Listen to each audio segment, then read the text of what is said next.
स्वागत है आप सभी का एमएस कोचिंग फ्यूचर का एक और नए वीडियो में। यदि आप भी 18 फरवरी के मैथ के पेपर देने वाले मैट्रिक का विद्यार्थी है और आपका सेकेंडरी स्कूल एग्जामिनेशन 2025 का जो एनुअल वार्षिक परीक्षा होने वाला है और मैथ का पेपर आपका जो गणित का पेपर है 18 फरवरी के होने वाला है, तो बिल्कुल इस वीडियो को कंप्लीट देख लीजिए। आप लोग के बोर्ड एग्जाम में इसी प्रकार से सेट बी से क्वेश्चन आएंगे और विषय कोड 110 होंगे। और याद रखिएगा कि आपको ऑब्जेक्टिव से 100 प्रश्न मिलेगा और लघु उत्तरीय 30 और दीर्घ उत्तरीय 8 प्रश्न, जिसके लिए 3 घंटे 15 मिनट निर्धारित होगा और कुल मिलाकर 100 नंबर का यह पेपर होगा।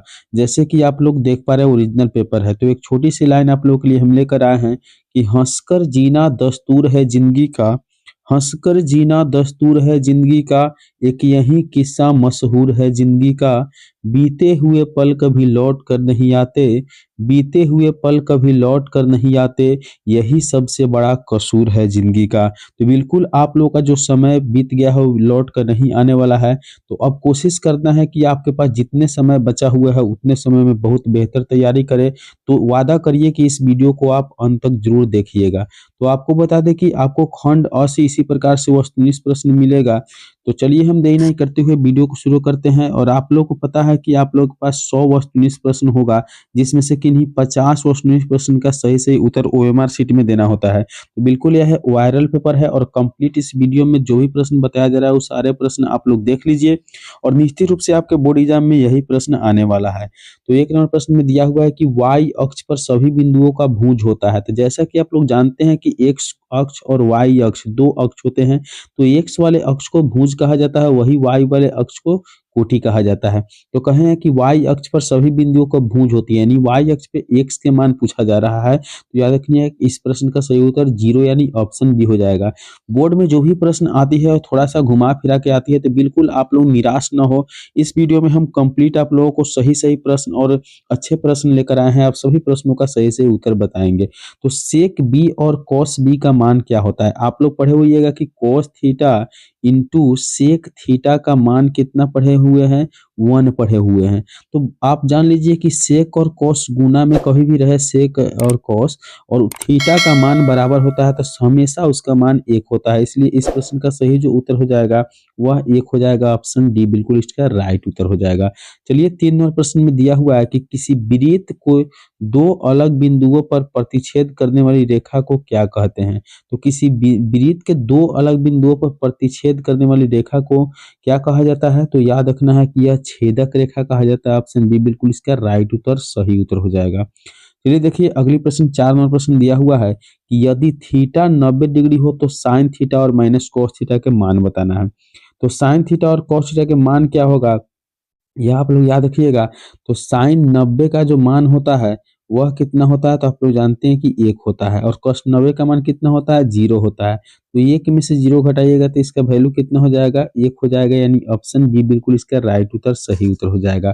अगली प्रश्न दिया हुआ है कि सह-अभाज्य संख्याओं का मस्सा क्या होता है? याद रखना है कि सह-अभाज्य संख्याओं का मस्सा हमेशा 1 होता है, यानी ऑप्शन बी बिल्कुल इसका भी राइट उत्तर सही उत्तर हो जाएगा।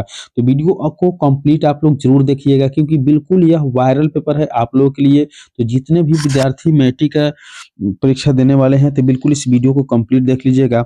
और इस यूट्यूब चैनल के द्वारा आपको सुबह 6 बजे और शाम 6 बजे वीडियो देखने के लिए मिलेगा। तो निश्चित रूप से आप हमेशा वीडियो को देखिए सुबह और शाम, और तैयारी आपका बेहतर हो जाएगा। तो चलिए हम आगे बढ़ते हैं और 6 नंबर प्रश्न को देखते हैं। दिया हुआ है कि निम्नलिखित में से किसका दशमलव प्रसार शांत होता है? तो याद रखिए कि दशमलव प्रशांत में ऊपर वाले अंश होते हैं और नीचे वाले क्या होते हैं? हर होते हैं। तो जिसका हर में 2 और 5 आ जाए तो समझ लीजिए कि शांत है, जो नहीं आए वो समझिए कि अशांत है। तो देखिए इसमें केवल 2 आएगा, इसमें 3 और 5 आएगा तो ये गलत हो गया, इसमें देखिए केवल 7 आएगा तो ये भी गलत हो गया, और यहाँ 1536 दिया हुआ है ये भी आपका जो है गलत हो जाने वाला है। तो बिल्कुल 6 नंबर प्रश्न का जो सही उत्तर है वो ऑप्शन ए हो जाएगा। यानी 8 का जब हम गुणनखंड करेंगे ना तो 4 और फिर 2 से करेंगे तो 2 आ जाएगा, यानी 2 के पावर 3 जो हमारा शांत होता है, यानी ऑप्शन ए बिल्कुल इसका राइट उत्तर हो जाएगा।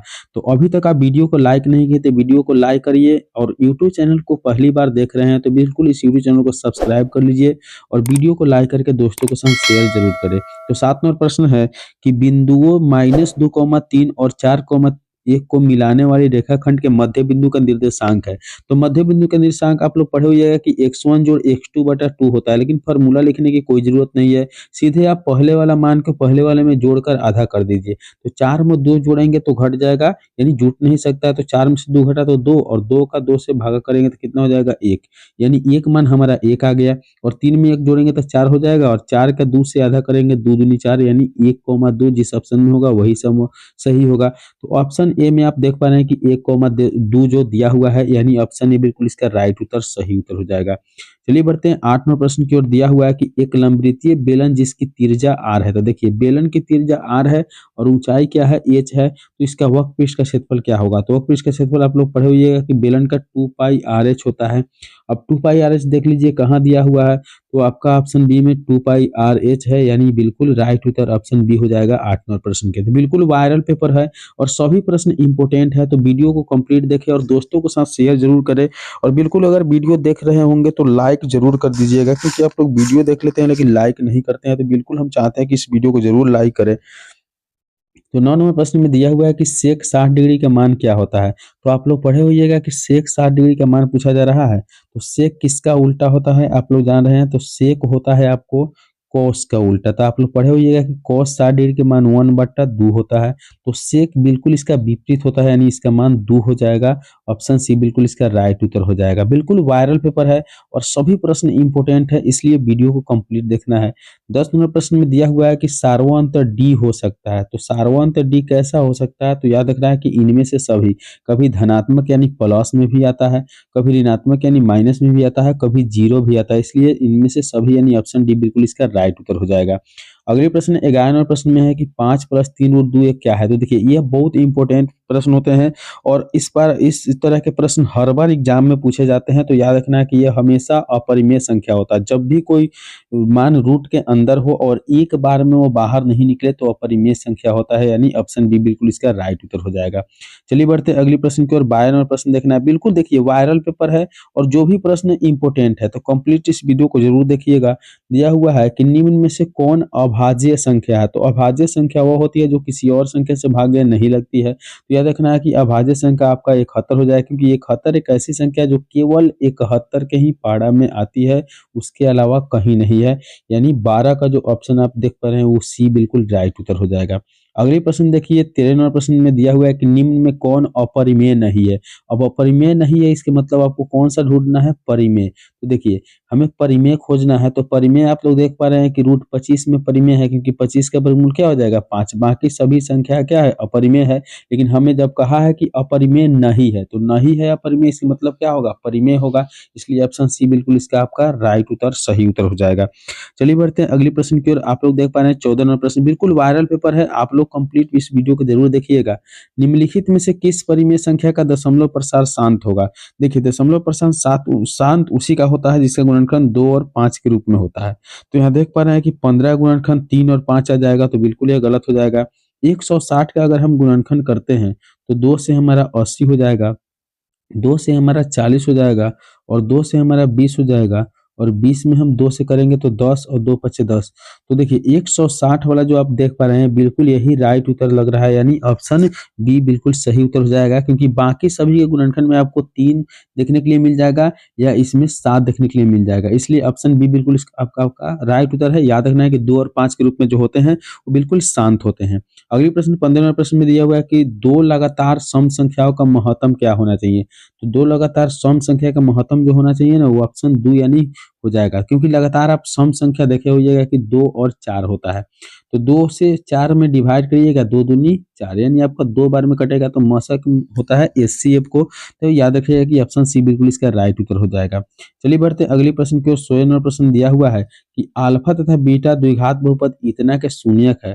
तो 1/अल्फा और 1/बीटा का मान देखिए 1/अल्फा आप देख पा रहे हैं कि 1/अल्फा और प्लस 1/बीटा जब पूछा जा रहा है ना, तो याद रखिएगा कि इसका प्रश्न जो होता है ना, शून्यकों का योग और बाटा में हमें गुणनफल निकाल देना होता है। इतना कर लीजिएगा तो हो जाएगा। तो देखिए यहाँ ए के मान 1 है, ए के मान कितना है 1 है, बी के मान भी 1 है और सी के मान कितना है -2 है। तो शून्यकों का योग क्या होता है, तो आप लोग पढ़े हुइएगा कि होता है -b/a, यानी 1/1 हो जाएगा, तो 1 हो गया। गुणनफल कितना हो जाता है, तो c/a होता है तो आप पढ़े हुए हैं कि माइनस में 2 दिया हुआ है। अब देख सकते हैं कि ये उत्तर कहाँ आपसे मिल रहा है, यानी याद रखना है। इस 100 नंबर प्रश्न में जो पूछा गया है, इस प्रश्न का सही उत्तर ऑप्शन 1 हो जाएगा, यानी 1/2 बिल्कुल इसका राइट उत्तर हो जाएगा। ठीक है, चलिए बढ़ते हैं अगली प्रश्न की ओर। 17 नंबर प्रश्न दिया हुआ है, यदि किसी समांतर श्रेणी का nवां पद an प्लस बी है, देखिए an प्लस बी है, तो इसका पदांतर यानी सार्वंतर डी होगा। तो एक ट्रिक आपको बता देते हैं कि जब भी n का मान जिसके साथ रहे, अगर इस तरह का प्रश्न आता है तो n के मान जिसके साथ रहे वही आपका पदांतर हो जाएगा, यानी आपका पदांतर ये हो जाएगा। ऑप्शन बी बिल्कुल इसका राइट उत्तर, सही उत्तर हो जाएगा। चलिए बढ़ते हैं अगली प्रश्न की ओर। बिल्कुल देखिए वायरल पेपर है, आप कंप्लीट इस वीडियो को देख कर जाइए और बिल्कुल सभी प्रश्न को बोर्ड एग्जाम में बना कर आइए। तो 98वां प्रश्न में आप लोग देख पा रहे हैं, दिया हुआ है कि p 6, -5 का भुज क्या होगा। तो याद रखिएगा कि x को भुज और y को कोटि कहा जाता है, इसलिए भुज इसका 6 हो जाएगा, क्योंकि x का वैल्यू 6 है, यानी ऑप्शन ए बिल्कुल इसका राइट उत्तर, सही उत्तर हो जाएगा। चलिए बढ़ते हैं अगली प्रश्न की ओर। अगली प्रश्न दिया हुआ है कि बिंदु 2, 3 स्थित होता है। तो याद रखना है कि आप लोग चतुर्थांश पढ़े होइएगा कि जब भी चतुर्थांश रहता है ना, तो यह पहला चतुर्थांश, यह दूसरा रहता है, यह तीसरा रहता है, चतुर्थ रहता है। तो याद रखना है कि पहला में प्लस प्लस होता है, दूसरा में माइनस तब प्लस होता है, तीसरा में माइनस माइनस होता है, चौथा में क्या होता है, प्लस और माइनस। तो इस प्रश्न का सही उत्तर हो जाएगा, दोनों प्रश्न में यानी प्लस में है, यानी धनात्मक है, तो ऑप्शन ए यानी प्रथम पाद में स्थित है, बिल्कुल इसका राइट उत्तर हो जाएगा। 19 का ए प्रश्न बिल्कुल सही है। अगले प्रश्न की ओर बढ़ते हैं। 20 नंबर प्रश्न दिया हुआ है कि यदि x के मान a हो और y के मान b है, तो समीकरण इतना तथा इतना के हल हो सकता है। तो जिसमें a और b का मान आपको बताना है, तो x के मान a रख लीजिए और y के मान क्या रख लीजिए, b रख लीजिए। तो x के मान a जैसे रखते हैं तो x माइनस वाई बराबर 2 है, तो आप देख लीजिए कि x के मान a रखना है और y के मान क्या रखना है, b रखना है, बराबर 2। तो a को फ्री करिएगा ना, तब b 2 प्लस b, यानी a का मान 2 प्लस b हो गया। अब हमें क्या करना है कि यहाँ देखिए, यहाँ x माइनस a लिखा गया है, तो x प्लस वाई बराबर 4 है ना, तो x के मान यहाँ 2 प्लस क्या रख देंगे, b, यानी b के मान जो है आप यहाँ x देखिए, x प्लस वाई बराबर 4 आ गया। तो याद रखना है कि x प्लस वाई बराबर 4 है। अब हमारे पास x का जो मान है ना, a का मान जो है, x के मान वो क्या है, a प्लस 2 है। ठीक है, तो याद रखना है कि यदि हम a का मान निकालेंगे तो कितना हो जाएगा, 2 हो जाएगा। a का मान बिल्कुल 2 हो जाएगा। और इस प्रकार से हम आगे बढ़ते हैं। तो देखिए, अगर 20 नंबर प्रश्न का सही हल किया जाए तो बिल्कुल आपका सही उत्तर जो हो जाएगा वह 3,1 हो जाएगा, यानी ऑप्शन सी बिल्कुल इसका राइट उत्तर हो जाएगा, सही उत्तर हो जाएगा। चलिए बढ़ते हैं अगली प्रश्न की ओर। दिया हुआ है कि समीकरण इतना इतना के मूलों का प्रकृति क्या होना चाहिए। तो डी निकालने के बाद हम क्या करेंगे, बी स्क्वायर माइनस 4ac करेंगे। तो बी के मान 2 है, तो 2 का स्क्वायर करने पर 4 होता है, और -4 गुने ए के मान 1 और सी के मान 4। देखिए 4 - 4 चौका 16, यानी -12। अब देखिए, अगर माइनस में डी का मान आता है तो इस स्थिति में हमारा मूल अवास्तविक होता है, यानी ऑप्शन सी बिल्कुल इसका राइट उत्तर होना चाहिए। अगले प्रश्न की ओर बढ़ते हैं। 22वां प्रश्न दिया हुआ है कि बिंदुओं इतना और इतना के बीच में दूरी निकालिए। तो देखिए, पहले वाला से पहले वाला को घटाएंगे, तो 4 में से देखिए रूट के अंदर मान रहता है, 4 में से 2 घटेगा 2, और 2 का स्क्वायर कितना हो जाएगा, 4 प्लस, देखिए 1 में से 3 घटेगा तो -4, और -4 का स्क्वायर करेंगे, 4 का स्क्वायर कितना होता है, 4 के स्क्वायर 16 हो जाता है। अब जोड़ दीजिएगा तो रूट के अंदर 20 हो जाएगा। अब 20 है ना, तो 20 को हम गुणनखंड करते हैं, तो इस तरह से 4 गुने 5 लिख देंगे, तो 2√5 हमारा आ गया। अब 2√5 कहाँ है, तो ऑप्शन डी में देख रहे हैं 2√5 है, यानी ऑप्शन डी बिल्कुल इसका राइट उत्तर, सही उत्तर हो जाएगा। चलिए बढ़ते अगले प्रश्न की ओर। दिया हुआ है अगले प्रश्न में 23वां प्रश्न, बिल्कुल वायरल पेपर है और सभी प्रश्न इंपोर्टेंट है, इसलिए वीडियो कंप्लीट देखिएगा। बिंदुओं 4, 10 और 2, 2 को मिलाने वाले रेखाखंड के मध्य बिंदु है। तो मध्य बिंदु निकालने के लिए पहले वाले के पहले वाला में जोड़िए और आधा करिए। तो 4 में 2 जोड़ देंगे 6, और 6 को आधा करेंगे तो 2 तिहाई 6, यानी पहला बिंदु हमारा 3 आ गया। फिर हम क्या करेंगे, दूसरे वाला को दूसरे में, तो 10 को 2 को जोड़ेंगे तो 10 2 कितना हो जाएगा, 12, 12 से 2 करेंगे 2 छक 12, यानी हमारे पास 3,6। तो 3,6 जो है दिया गया है, और मध्य बिंदु की दूरी कितना है, बिंदुओं इतना और इतना को मिलाने वाले रेखाखंड के मध्य बिंदु की दूरी इतना है। तो देखिए, इसका इस प्रश्न को अगर इसके आगे हम बनाते हैं तो इसका 5 इकाई हो जाएगा, बिल्कुल राइट उत्तर हो जाएगा 5 इकाई। चलिए बढ़ते हैं अगले प्रश्न की ओर। अगले प्रश्न दिया हुआ है कि ABC शीर्षों के निर्देशांक इतना और इतना है, इतना, तो इसका केंद्र क्या होगा। तो तीनों को जोड़िए, पहला पहला 2 जीरो जोड़ेंगे तो 2 4 6 और 6 का आधा करिए 3 से, यानी 3 से 3 गए त्रिभुज में तो 2 होगा पहला। और उसी तरह से 4 और 6 10, 10 में 1 घटा लेंगे 9 और 9 से 3 भागा देंगे 3, यानी 2,3 जो है ऑप्शन बी बिल्कुल इसका राइट उत्तर सही उत्तर हो जाएगा। बिल्कुल इंपॉर्टेंट वीडियो है और वायरल पेपर है, बिल्कुल अंत तक जरूर देखें। अब दिया हुआ है कि बिंदु इतना और इतना संरेखी है तो ए किसके बराबर होगा। देखिए इस प्रश्न को हल करिएगा तो बिल्कुल ए के बराबर 2 को बी आ जाएगा, यानी ऑप्शन इसका बी बिल्कुल इसका राइट उत्तर हो जाएगा, सही उत्तर हो जाएगा। अगले प्रश्न दिया हुआ है कि दो समकोणिक त्रिभुजों में उनकी संगत भुजाओं का अनुपात सदैव समान होता है, यह कथन किसके द्वारा दिया गया है। तो यह कथन थेल्स के द्वारा दिया गया है, ऑप्शन सी बिल्कुल इसका राइट उत्तर सही उत्तर हो जाएगा। चलिए बढ़ते अगली प्रश्न की ओर। दिया हुआ 27वां प्रश्न में कि यदि किसी त्रिभुज के दो भुजाओं के वर्गों का योग तीसरी भुजा के वर्ग के बराबर होता है तो समूह कोण कितने डिग्री का होना चाहिए। तो याद रखना है कि 90 डिग्री का होना चाहिए, यानी ये समकोण त्रिभुज बनती है तो 90 डिग्री का कोण हो जाएगी। ठीक है, अगले प्रश्न में दिया हुआ है ये त्रिभुज एबीसी समरूप त्रिभुज डीएफ है तो बीसी का मान अगर 3 है और इसी का मान 4 है तो त्रिभुज एबीसी का क्षेत्रफल अगर दिया गया है, देखिए बिल्कुल आप क्षेत्रफल दिया गया है तो एक का क्षेत्रफल 54 है और बटा में x कर दीजिए। दूसरा 3 के स्क्वायर क्षेत्रफल है तो 9 कर दीजिए, 4 के स्क्वायर 16 कर दीजिए। यहाँ 9 से x में गुना करिएगा तो 9x और यहाँ 54 गुने 16 हो जाएगा, 54 गुने 16।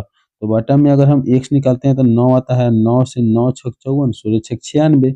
अब 96 किस ऑप्शन में है, ऑप्शन बी में 96 दिया हुआ है, यानी ऑप्शन बी बिल्कुल इसका राइट उत्तर सही उत्तर हो जाएगा। अगले प्रश्न 29वां प्रश्न में दिया हुआ है कि वृत्त के अंदर एक दिए हुए बिंदु से वृत्त पर कितनी स्पर्श रेखा खींची जा सकती है। तो वृत्त के अंदर से जब स्पर्श की बात होती है तो 0, क्योंकि वृत्त से अंदर से एक भी रेखा नहीं खींची जाती है, बिल्कुल डी इसका राइट उत्तर हो जाएगा। तो इस वीडियो में हम कंप्लीट 1 से 29 प्रश्न बताए हैं, क्योंकि वीडियो ज़्यादा लंबा हो जाएगा तो बिल्कुल इस तरह के लगातार वीडियो देखने के लिए आप इस यूट्यूब चैनल को जरूर सब्सक्राइब करिएगा। चलिए मिलेंगे अगले वीडियो में, तब तक के लिए बाय।